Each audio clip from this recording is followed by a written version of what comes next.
आपने मुझे आज बोलने का मौका दिया और इसके लिए मैं आपको धन्यवाद देना चाहती हूँ। मेरा विषय भी जो प्रहलाद जी बोल चुके हैं उसी से जुड़ा हुआ है और विषय ये है कि ये कुछ नाम मैं पढ़ने जा रही हूँ। प्रमोद, रामचंद्रन, विनीश, विष्णु, रमित, अनिल कुमार, राधा कृष्णन, विमला, संतोष, निर्मल, रविंद्रनाथ, सुजीत, बिजू, राजेश। ये नाम किसी को समझ आते हैं क्या?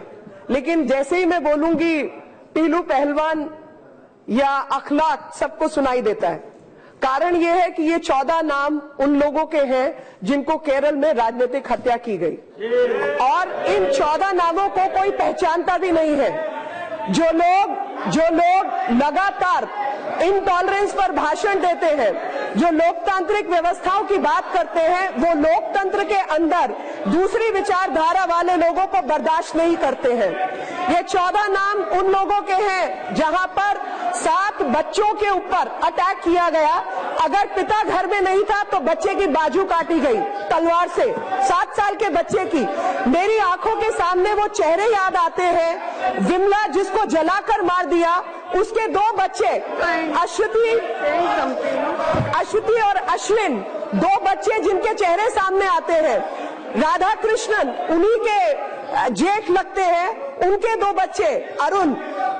और ऐसे ही एक लड़की जिसको सेल मी द आंसर करके वो वहां की ऑलमोस्ट सेलिब्रिटी स्टार बनी, विस्मया के पिता संतोष की इतनी क्रूरता से हत्या हुई कि उसके अंदर विस्मया सेल मी द आंसर में जो एमएलए है मार्क्सिस्ट पार्टी के, उन्होंने ये प्रश्न किया और उसके अंदर उस बच्चे से बात कर रहे हैं। इतनी ब्रिलियंट वो लड़की है। कहा जाता है कि विस्मया को किसी भाई ने चूटी क्यों मारी, तो कहा कि भाई वो गुड़िया मुझे चाहिए थी तो मैंने उसको चूटी मारी और उसकी गुड़िया छीन ली। तो माँ कहती है कि जिंदगी जो है लेने और देने पर ही व्यवस्थित है, तो मैंने उसको चूटी दी और गुड़िया ली। और इसी प्रकार से जो वहां की सरकार के लोग हैं, उन्होंने उस लड़की को एक सेलिब्रिटी तो बनाया लेकिन उसके पिता को उससे ले लिया और उसके सामने क्रूर हत्या की। राजेश नाम के व्यक्ति को अगर मैं यहाँ पर व्याख्यान करूं तो आप हैरान होंगे। 80 उसके शरीर पर 80 वुंड्स थे पहले हथियार के, और उसका हाथ काटकर फेंक दिया गया था। ये अभी 2 दिन पहले का नृशंस हत्याकांड है और उस हत्या को याद करते ही जयकृष्णन मास्टर, चंद्रशेखरन, ऐसी सब हत्याएं याद आती हैं जहां पर इतनी क्रूरता और तालिबानिक स्टाइल के साथ लोगों को मारा गया। लगातार आईसिस में शामिल होने वाले लोग अधिकतर इसी राज्य से आते हैं। आपको हैरानी होगी ये जानकर कि ये आरएसएस और बीजेपी का केवल मुद्दा नहीं है। कन्नूर जैसी कुख्यात जगह पर 40 कांग्रेस के वर्करों को मारा गया है, 7 मुस्लिम लीग के वर्कर्स को मारा गया है, 3 एसडीपीआई के वर्कर्स को मारा गया है।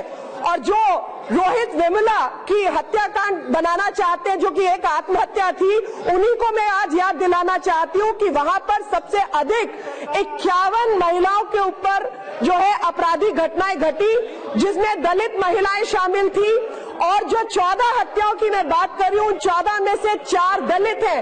ये नहीं चाहते कि दूसरे कोई रामनाथ कोविंद पैदा हो, क्योंकि इनके पोलिट ब्यूरो में एक भी दलित नहीं है। और लगातार जो गॉड जोन कंट्री है वो आज गॉड फॉरसेकन कंट्री बनी हुई है, क्योंकि लोकतांत्रिक व्यवस्थाओं के खिलाफ ये किसी को खड़े नहीं होना देना चाहते।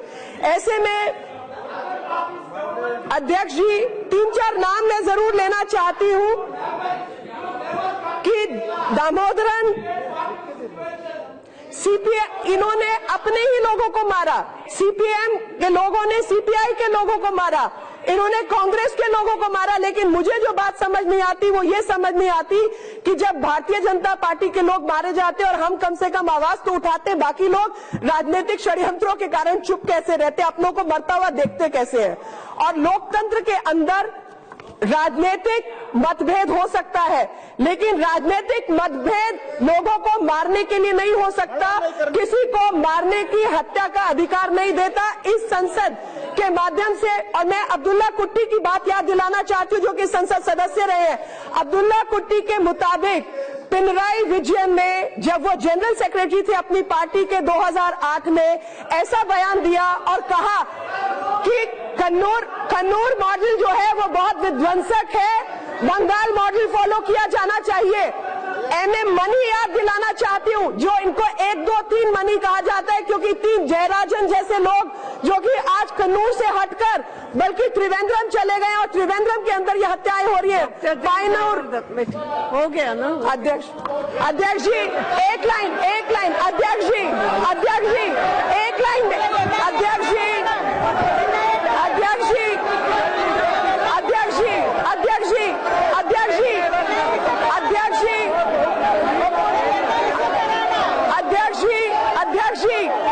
जी मुझे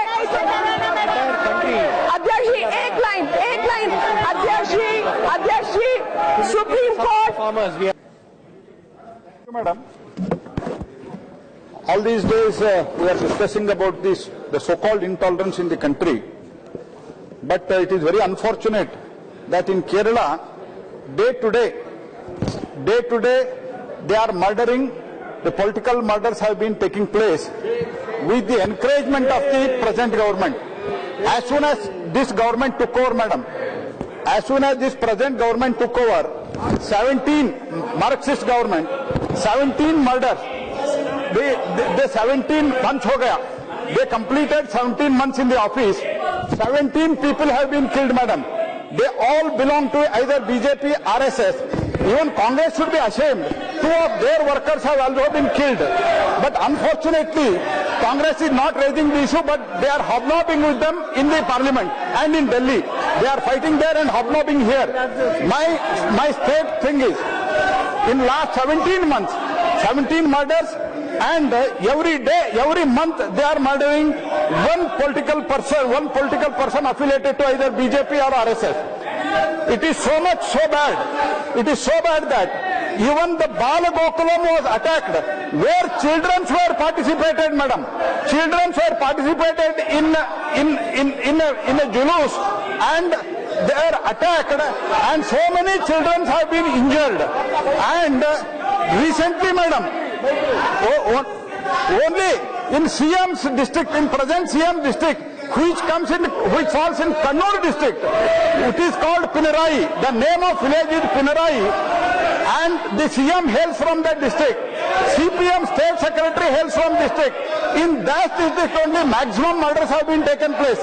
Total 17 murders in 17 months. Not only that, what happened to Rajesh Idkavade, Vasu, all these things, we know, madam. And also it doesn't stop there, madam. Madam, the petrol bomb was hurled at BJP office in Trivandrum. The headquarters of the BJP office was attacked. To you, madam, I would like to ask one question.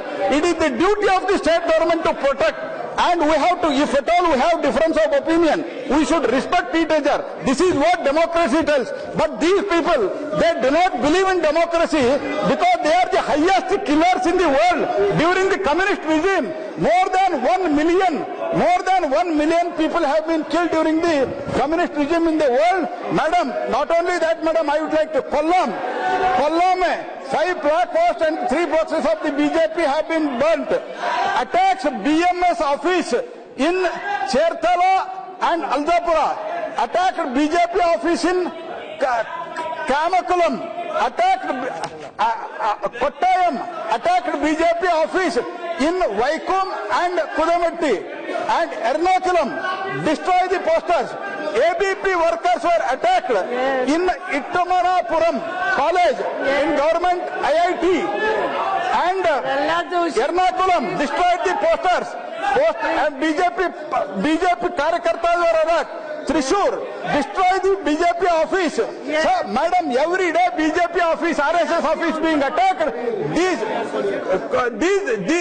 These all incidents should be inquired by NIA or by CBI, then only truth will come out, madam. With this demand, once again I reiterate, it should be inquired by NIA because they are linked with the terrorist activities also, and these CPM Gundas, they are supporting them. This is the problem, madam. Thank you very much, madam. Shrimati Meenakshi Lekhi, same issue your. बहुत बहुत धन्यवाद अध्यक्षा जी। अध्यक्ष जी, आपने मुझे आज बोलने का मौका दिया और इसके लिए मैं आपको धन्यवाद देना चाहती हूँ। मेरा विषय भी जो प्रहलाद जी बोल चुके हैं उसी से जुड़ा हुआ है और विषय ये है कि ये कुछ नाम मैं पढ़ने जा रही हूँ।